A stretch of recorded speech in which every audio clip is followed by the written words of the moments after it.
We give our hearts, we lift our lives to you. We are. It's good to see everybody this morning. We been using these lesson sheets and had been adapting some things from Paul Rockwell actually from years ago. And basically, you're getting some readings every day, and there's a key verse or a key passage that you look at, and then he gives you some thoughts about that. And we've been kind of in our Bible class time on Sunday mornings kind of focusing on just that main verse. There's not enough time to deal with everything that he addresses in the things that we're giving you. And let me just quickly kind of give you why I'm doing that. Why would I give you more than we can talk about? And here's the reasoning, or at least my logic behind that. You can agree with the logic or not agree with the logic, but I'm the teacher, so I get to do it anyway. Anyway, so the reason is sometimes you get into a book study, and we might get into a good discussion in class, and we might move 5, 6 verses, right? Well, then it's easy at home to get in the habit of going, well, I'm probably not going to move more than 10 verses. I guess I'll read those 10 verses and call it a day. I want to give you more to think about through the week than just what we might be able to cover in a 30-minute class. And so I'm giving you more because I want you. But if you say, well, why don't you deal with all of it? Well, then I'll get right back to the same thing. You'll be looking at one paragraph a week because we'll talk about, you know what I mean? So I want to give you more, let you think about more things throughout the week, and then we'll talk about as much of it as we can.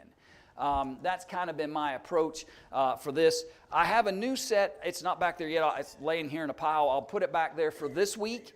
I'm actually adapting I contacted Jeff Smith in Texas. He wrote a devotional book, really, I guess is the best way to call it, called Wisdom Calls, that's out of the Proverbs.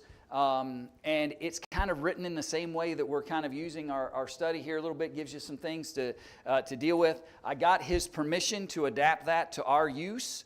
And so I didn't have time. He and I had that conversation this week. I had just enough time to get you this week's ready.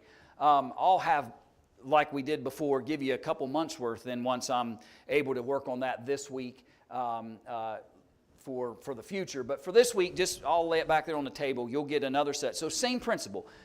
Principle of the class isn't changing next week, just changing who we're using some material from and where the texts are going to come from. Same basic principle. They won't be word studies as they kind of were this past quarter, but they'll be the basic same approach. You'll get daily readings, daily things to think about. We'll come in on Sunday and talk about the 7 things that you looked at throughout the week in your daily devotionals. So that's the conversation for what we're doing moving forward after today.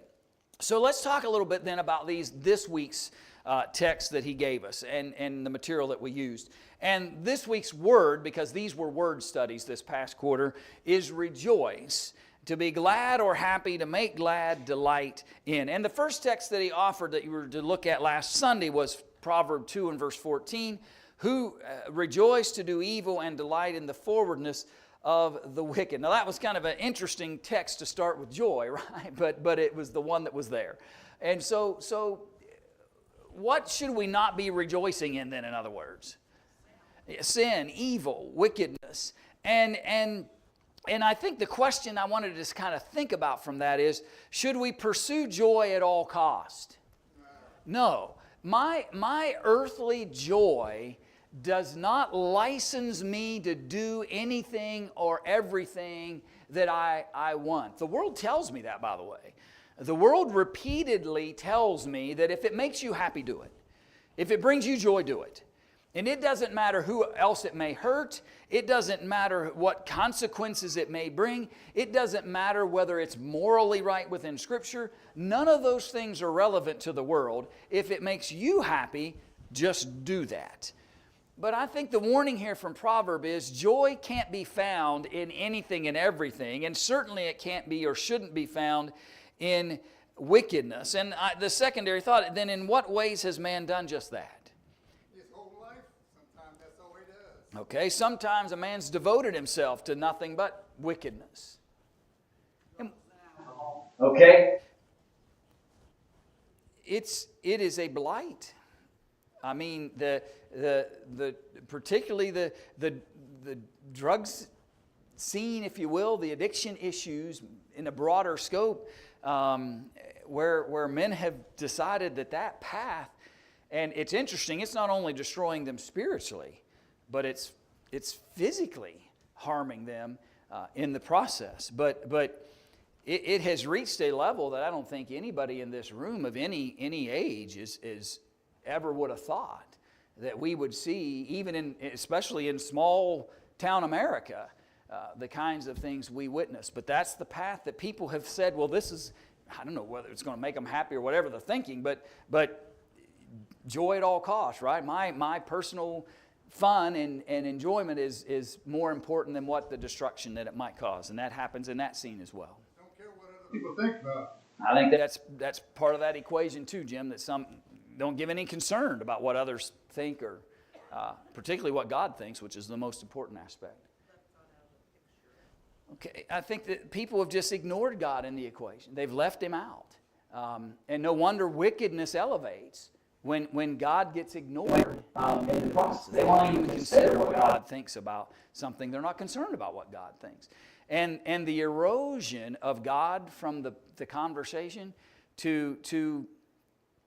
is more challenging than sometimes we think. If you get people to not even think about God, then certainly you can't get them to think about His moral standard when He's not even allowed into the conversation in that sense. Anything else you might have wrote down?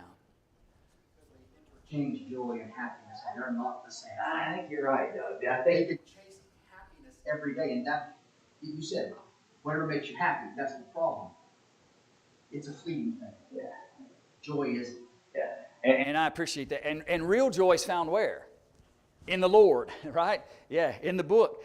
That's where real joy is found. And your people have confused happiness and joy. Happiness oftentimes, and I suppose words are interesting something, but oftentimes what happiness is for people is what's going to make me happy in this instant moment right in front of me. And they don't realize that they may actually be robbing themselves of a long-lasting joy because they're pursuing what might make them happy in the moment. And that's a great thought. God wants everybody to be happy with joy. It wants them to find the real joy that He's offering and not their own pursuits that create that. Any other thoughts? Independence from God. Yeah. Anytime we sin, no matter if it's drugs or alcohol, whatever, we declare ourselves independent of God, then we sin. Yeah.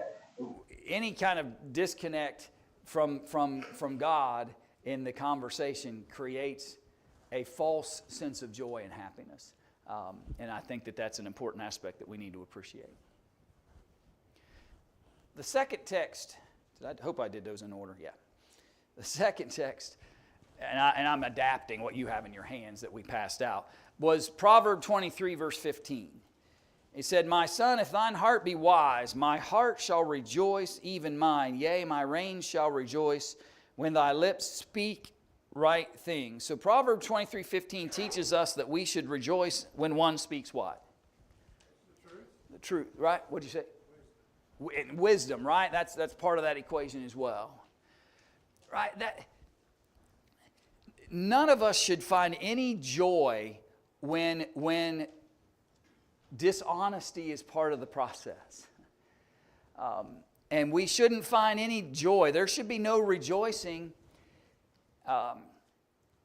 Even when dishonesty finally maybe finds its consequence, there's no joy. Now, here's what I mean by that. Have you ever used the word karma? Which isn't biblical, by the way, just so you know. But here's what I mean by that. Sometimes people rejoice when somebody finally gets their comeuppance, right? That's not even a word, but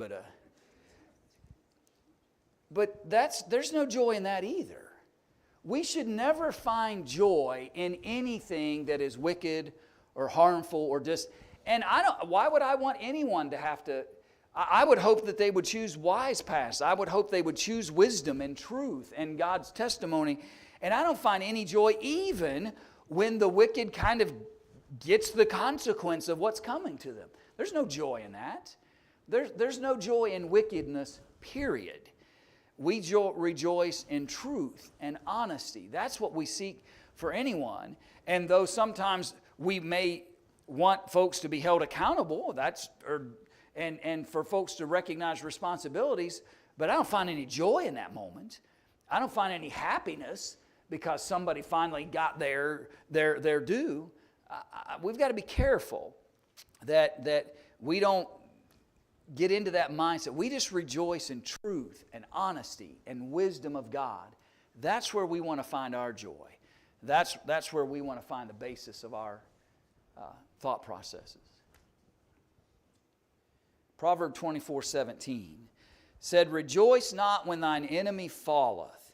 There's what I've already started talking about. "And let not thine heart be glad when he stumbleth, lest the Lord see it, and it displeases him, and he turn away his wrath from him." It's a proverb, by the way, right? Proverbs are written poetically. But it's an interesting concept, though. He said, be careful that you don't sit back and laugh when your enemy stumbles or when the transgressor, because that God sees your behavior too. And it might very well turn the heart of God against whatever judgment he has thought about bringing towards this person. Now again, it's proverb, it's poetic teaching. But the principle's there, right? Don't rejoice when your enemy falls.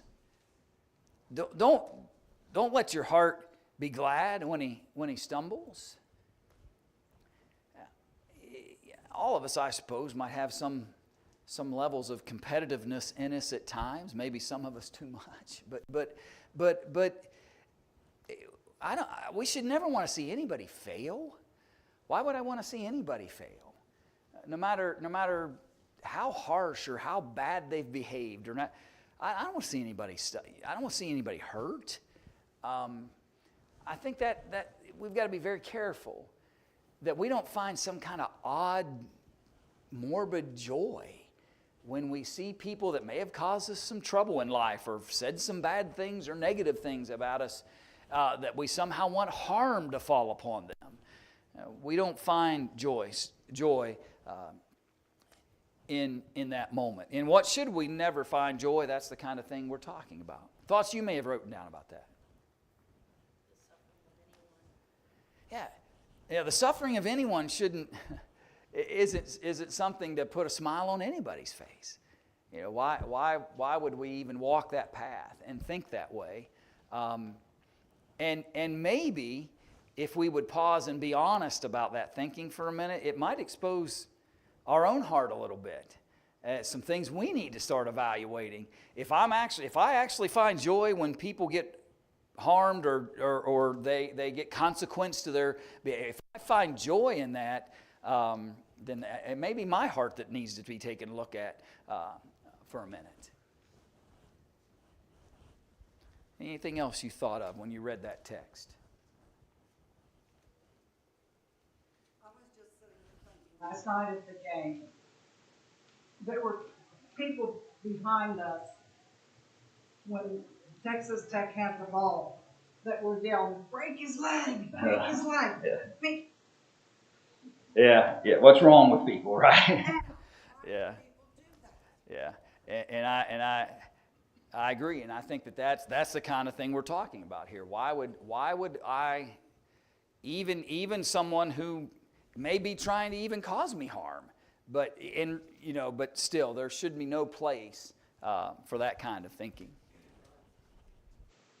You know that people who think that haven't received the wisdom of God, or they're just ignoring it.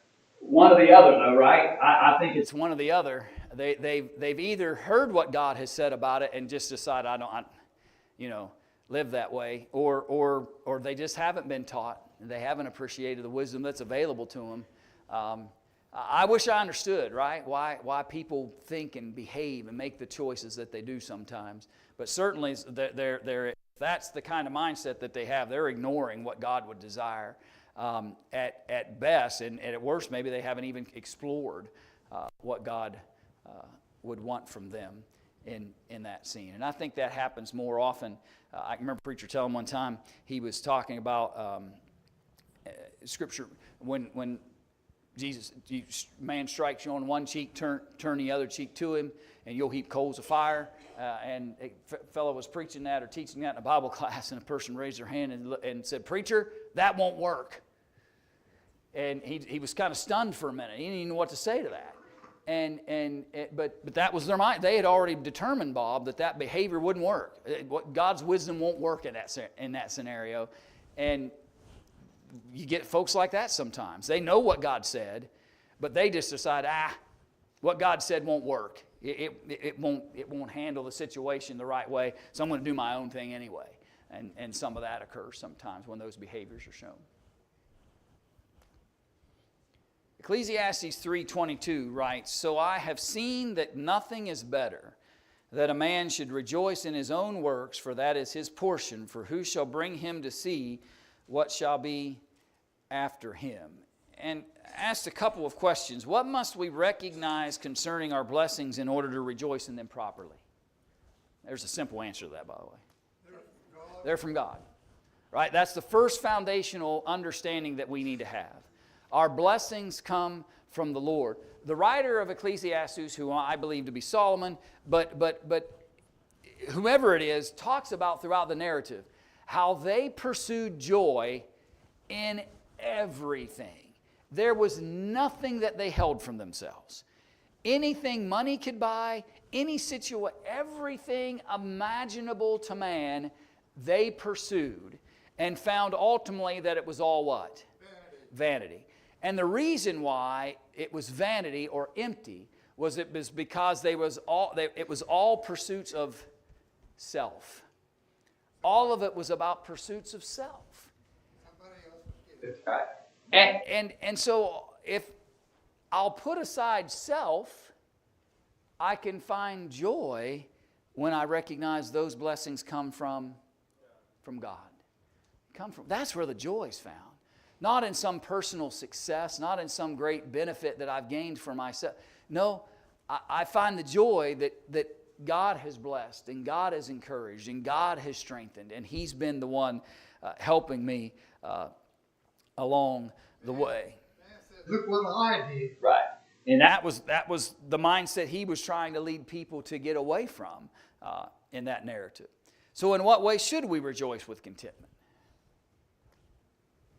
Use our blessings to help others and be content and trust God.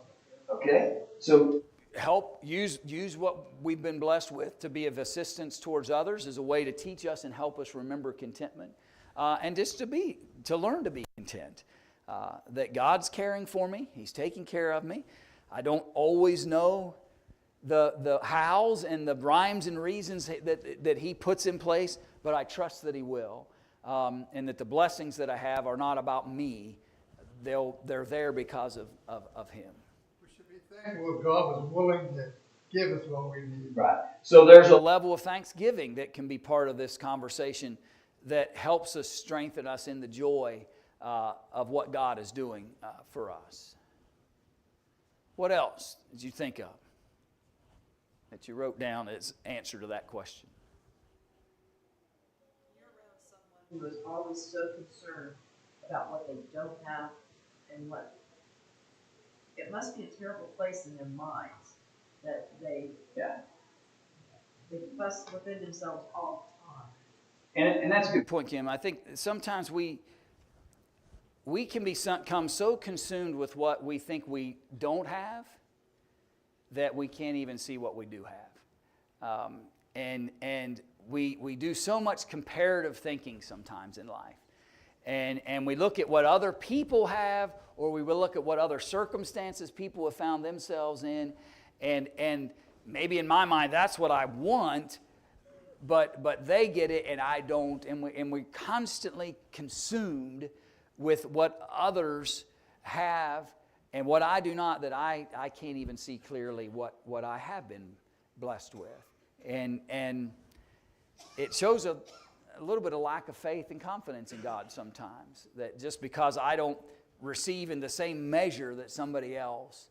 And I tell people sometimes, what we may not realize, number one, is I don't always know exactly what's going on in that person's life. What may actually be happening is they actually have found joy in the Lord. And that's why it appears like their life is at a different level than mine, because I'm trying to find my joy based on whether or not I have X, Y, and Z in earthly things. And I look at somebody else and say, well, look, they have all those things and that's why they're happy. No, maybe their joy actually comes from the fact that they're recognized daily that they're blessed from Jehovah, and that's what puts a smile on their face every day. And it wouldn't matter what they had or didn't have. And I think we forget that sometimes. We just assume, well, they're happy because look at all that they have it going on good in their lives, and this is the hand I've been dealt. And that kind of thinking will rob us of joy, number one, but it'll also challenge our faith in our relationship with God. The benefits, blessings that you receive is not all from God. A lot of this is your activity. And if you receive joy from your activities, the work that you do, that is what sets you apart from the animals. The animals, they breathe, we breathe.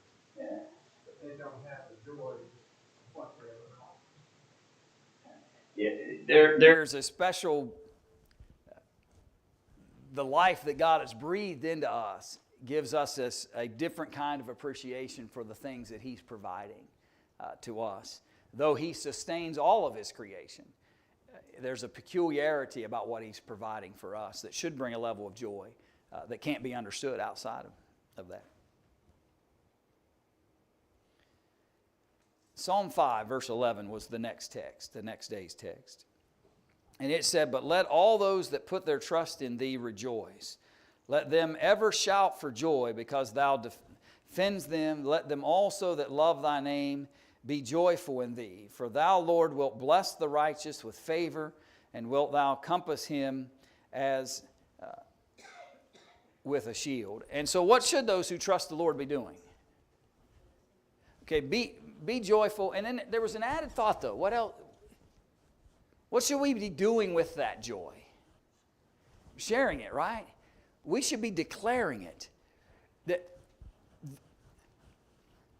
the world needs to see joyful Christians.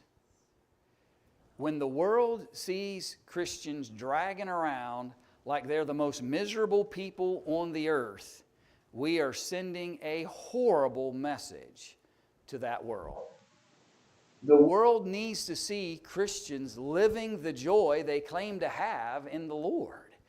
And they need to see it in us, hear it in us. They need to see how we behave towards others. That's an expression of that joy that I have in the Lord. The world needs to see that. And when all they see me as this grumpy, frustrated, angry, upset, daily person, then what message is that sending? It doesn't tell them that there's a guy that's got faith in the Lord. There's a person who's content with the joy the Lord's provided. No, it doesn't tell them any of that. What it tells them is that I don't know that guy's got anything going on good, because all I ever hear from him is everything that's horrible in life. Isn't that guy supposed to be a Christian? Isn't that fellow supposed to be a follower of the Lord? Isn't that fellow supposed to be expressing the joy? Right? Friends, we got to remind ourselves of that. That's what the world needs. Does that mean that nothing ever bothers you, nothing ever upsets you, nothing ever challenges you, nothing ever negative? No. That's not what that means. What it means is I can go through, because of the Lord, I can go through every day and have all kinds of negative things happen and not a soul would know. Not a soul would know. Because at the end of the day, the love that God has for me drives everything. It drives the joy, the smile, the love, the compassion. It drives everything. That's all that people would see. Is that easy to do? Nope. Are we all 100% successful with that? Nope. But it should be our goal, right? It should be our goal. We sing the song, we are the world's Bible. Oh boy. Right? Think about that for a second. We are the world's Bible. God has no hands but our hands. Right? I don't even know that that's in this book. Now that I think about it, I haven't sang it in a long time anyway. But the world may only know God through you. And I've heard that question asked sometimes, and maybe it overstates it, but it is worth for considering. What if? What if the only image somebody's going to have about God and having a relationship and being a Christian was me? If I was it, if I was all the world had to look to see what it was like, what would they see? And I need to strive to be the kind of joy-filled person that the world could look and say, that guy's got something going on, but he doesn't live in a 20-bedroom house with 32 bathrooms and a tennis court and an Olympic-sized swimming pool, right? So it must not be that. He's got to have something else going on, right?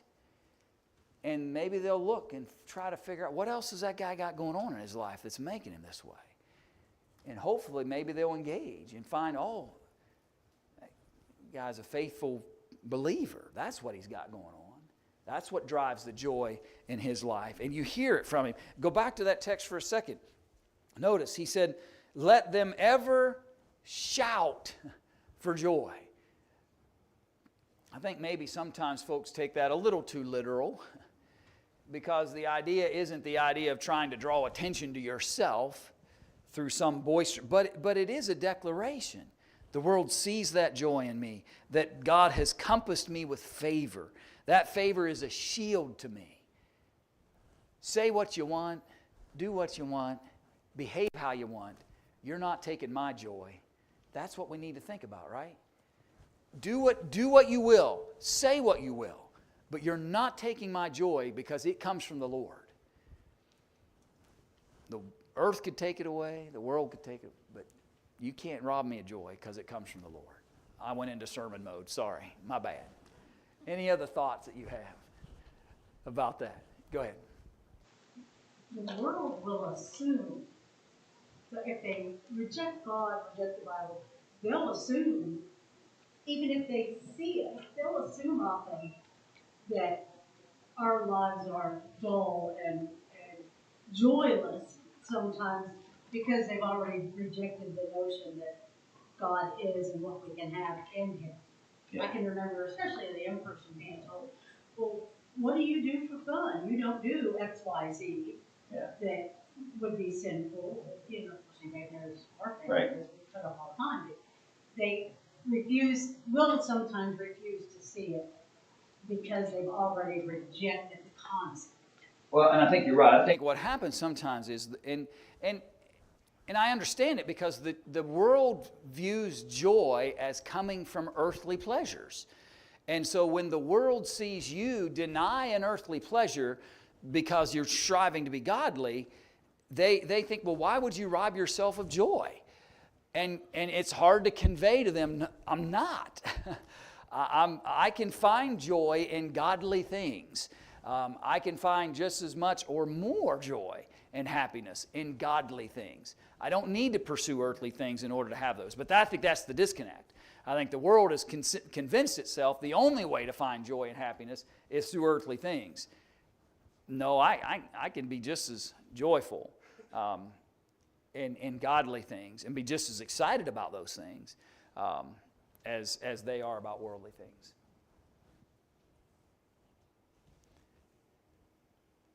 So Acts 5:41, and they departed from the presence of the council, rejoicing that they were counted worthy to suffer shame for his name. And I asked, name some practical ways that we need to be prepared to find joy in our adversities for the cause of Christ. Some of it comes from just what we just got done talking about, by the way. When I'm okay with the fact that when I choose a godly path, it may not be embraced by a lot of people. And I'm okay with that. If it causes, I'll find joy in the fact that I may be challenged sometimes. If I'm going to be challenged, though, I want to be challenged because of my godliness, not because I chose to sin against God. If somebody's going to question me or if they question me about my godliness, then so be it.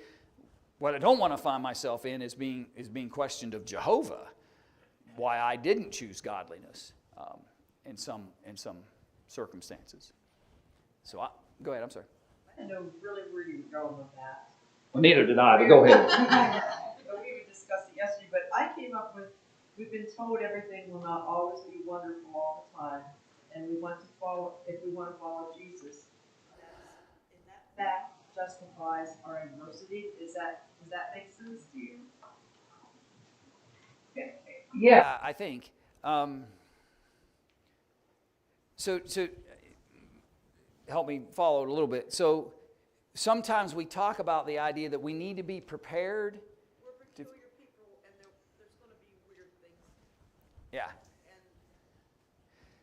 When you because the Bible talks about be a peculiar people, a royal priesthood, and when you're going to look peculiar.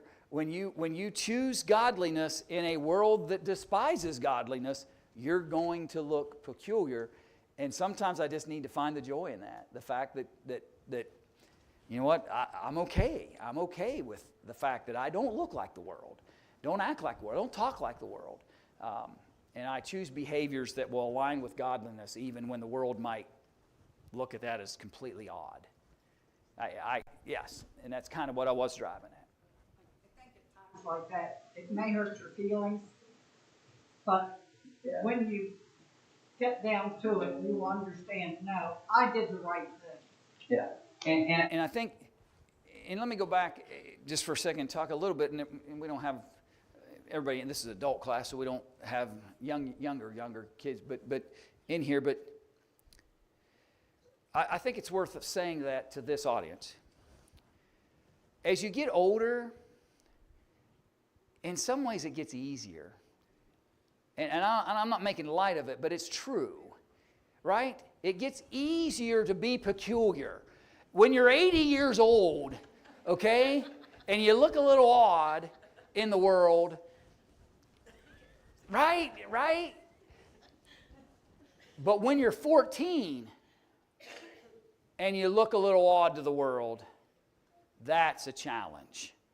So we should never belittle that reality and just look at young people and say, you shouldn't care about that. You shouldn't be worried about that. Why are you concerned about that? That's no big deal. Well, it may not be a big deal to an 80-year-old. Did I point to myself when I said that? I feel that way after this weekend, by the way. But if I pick up another drum the rest of my life, I'll be all right. But anyway. But sorry, but we just you know, I'm just trying to emphasize it to us. Don't forget, young people, it is hard for them. And I'll be honest with you, we lived. I grew up in pretty conservative. You know me. You knew the household I grew up in. We were pretty conservative people, even in that day. We'd be ultra conservative in today's world. But I'll admit, as a teenager, it wasn't always easy. It wasn't always easy to have to explain that or to just know that I would be automatically excluded from certain things. I wouldn't even be invited to certain things. And by the way, I appreciated the fact that in some ways that was just done out of respect for the fact that they just knew that wasn't something I would be, right? It wasn't always a negative thing in the sense that people were trying to be mean. It was just they knew and didn't want to put me in a circumstance where they knew I was going to be it was not going to be something comfortable for me. I can remember a guy right now. I can remember the conversation leading up to a graduation party. And a guy came to me and he felt bad about it. But he knew what was going to be happening. And he said, I'd love to have you, but I need to be honest with you about what may or may not be going on. And I remember it's not always easy, right? Just remember that. it's not always easy to just look to a teenager and say, you ought to be joyful in the Lord and not worry. No, it's harder at 14 than it is at 54.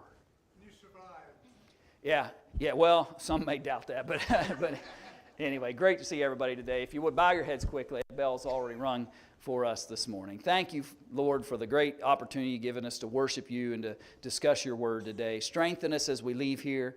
Let us be people who want to call and appeal to your authority for salvation, and then give us the joy that only you can provide. Strengthen us every day. Guide us as we live our lives for you, and we pray this through Christ's name. Amen.